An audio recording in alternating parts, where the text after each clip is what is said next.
the power of God's mercy today topic.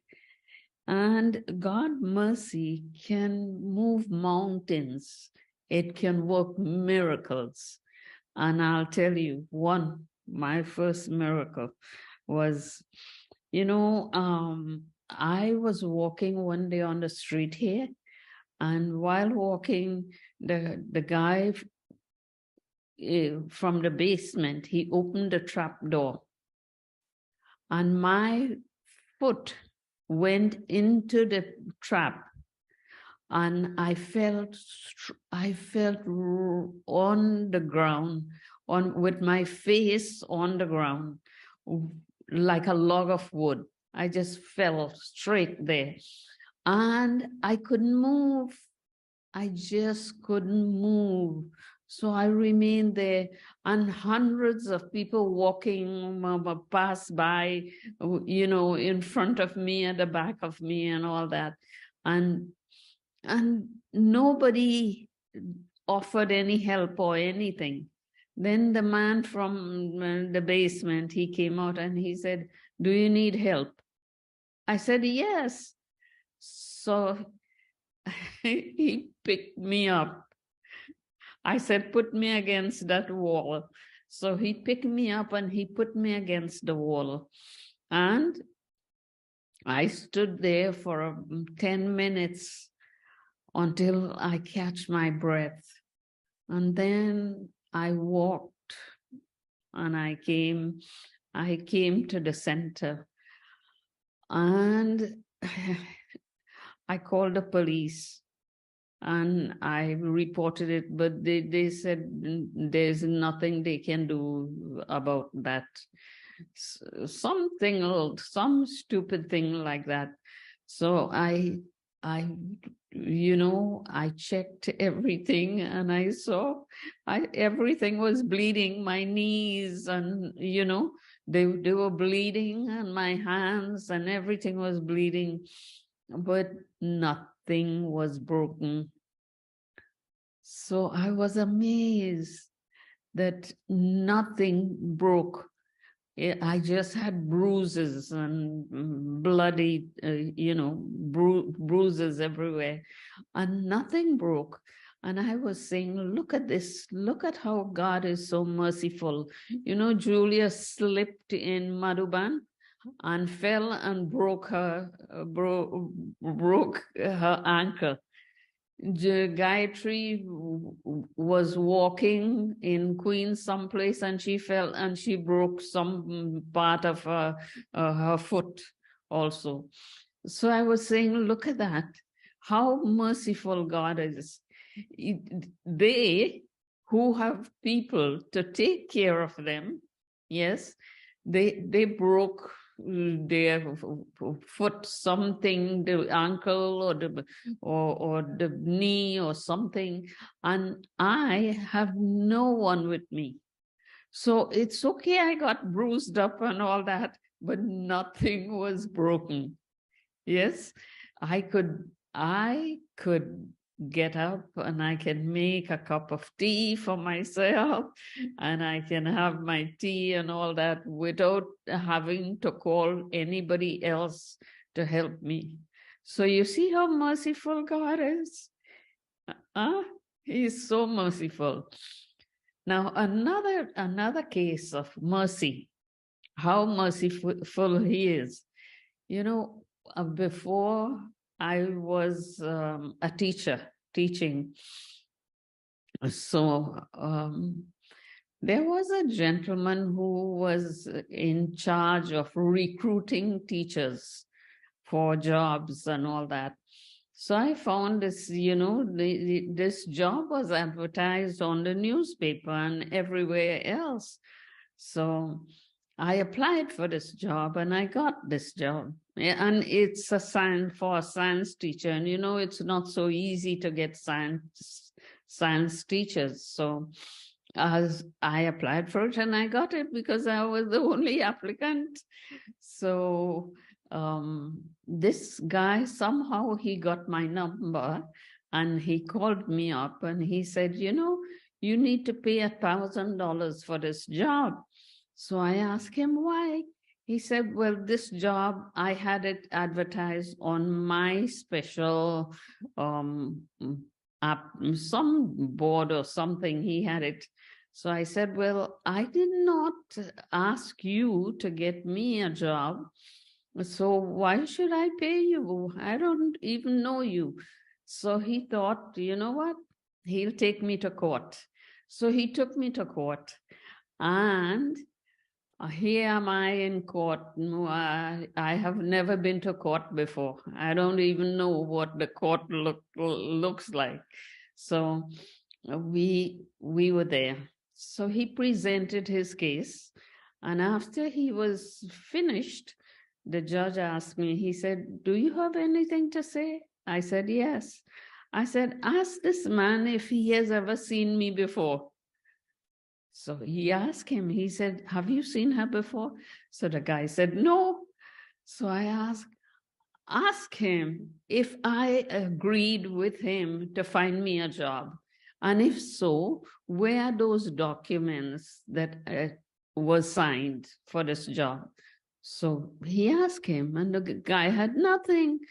So he said, the judge said, okay, you leave me an envelope with your name and address and a stamp, and you leave me an envelope with your address and stamp, and I will give you the result of this case next week. So here, I don't know a thing about court, and this man had been doing this all his life.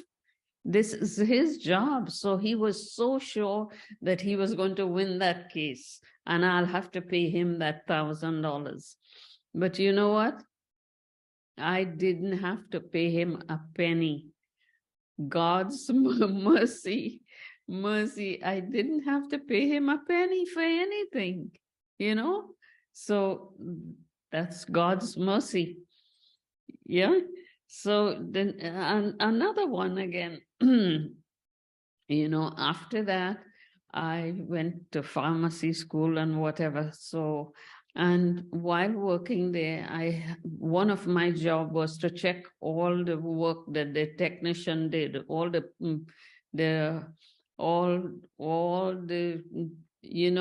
whatever work they did. So one of the technician had packed 10,000 tablets, and there are many others like that.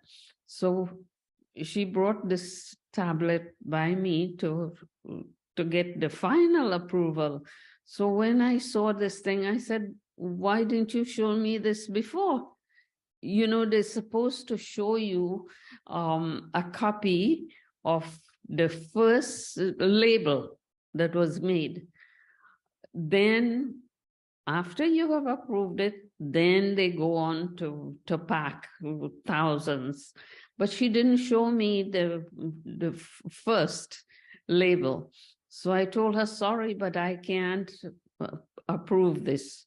So she had to rip open those 10,000 tablets and repack them. So, that was not an easy thing to do.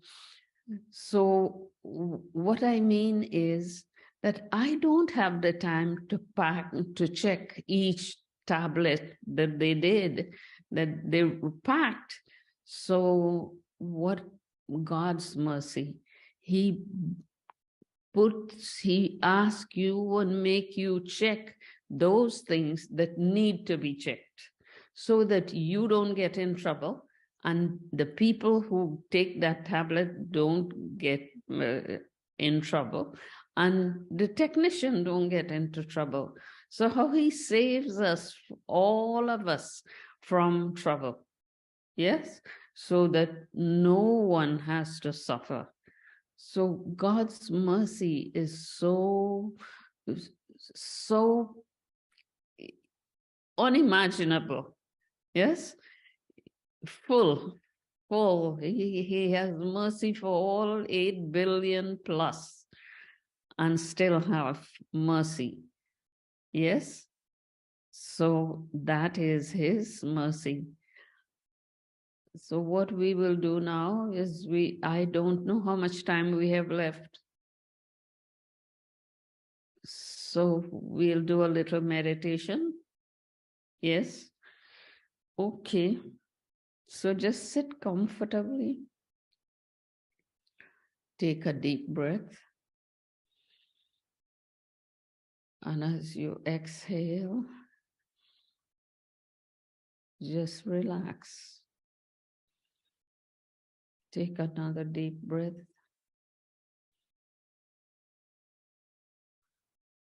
And as you exhale, just drop everything from your mind. Drop it. Take some more deep breaths. And exhale.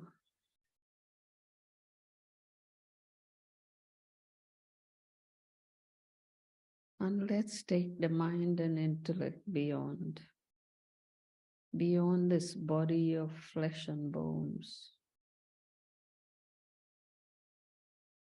Take it beyond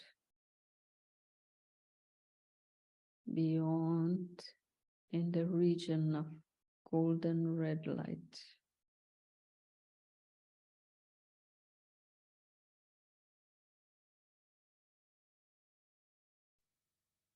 Where my Father, the Supreme,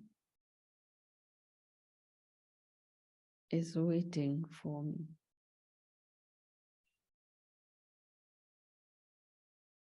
To hug me, to embrace me, to care for me. He has so much mercy for me.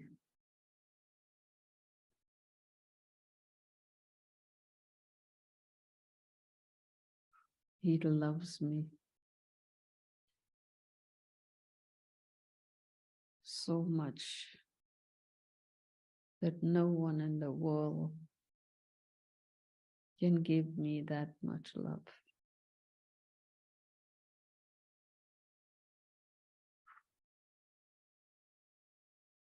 It feels so good to be in his arms.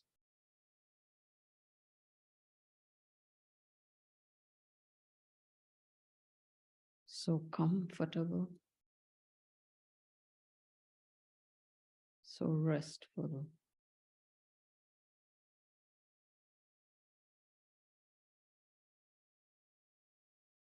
So peaceful.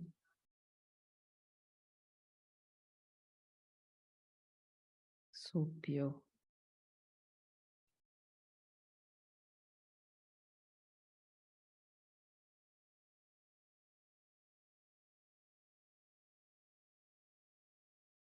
So happy.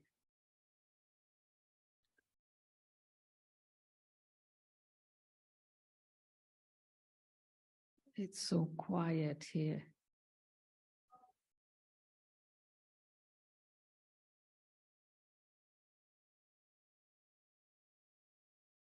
So serene.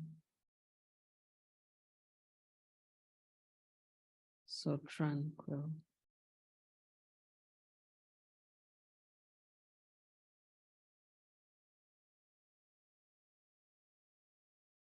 I have everything that I need. I am self-sufficient. I need nothing from no one. I am so safe. I'm so secure.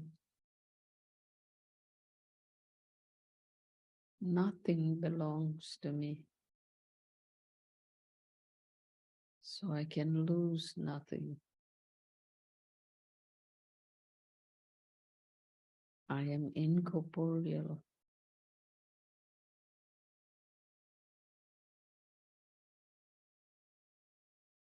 egoless, and viceless, beyond time and space,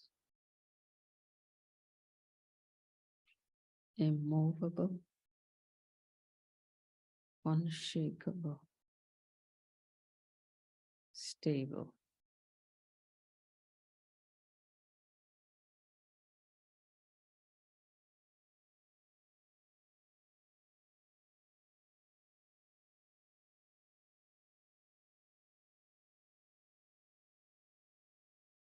And from here, I return gently and slowly back to this body of flesh and bones, into this world of chaos and peacelessness and worries and problems, while I maintain the awareness of who I am, a point of light, totally separate from this physical body. And my Father is the Almighty Authority. And my job here is to introduce my Father, the Supreme Father, the Father of everyone, 8 billion plus.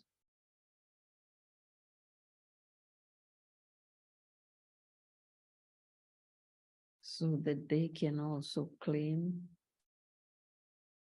the inheritance from Him of love, of peace, of happiness. Om Shanti.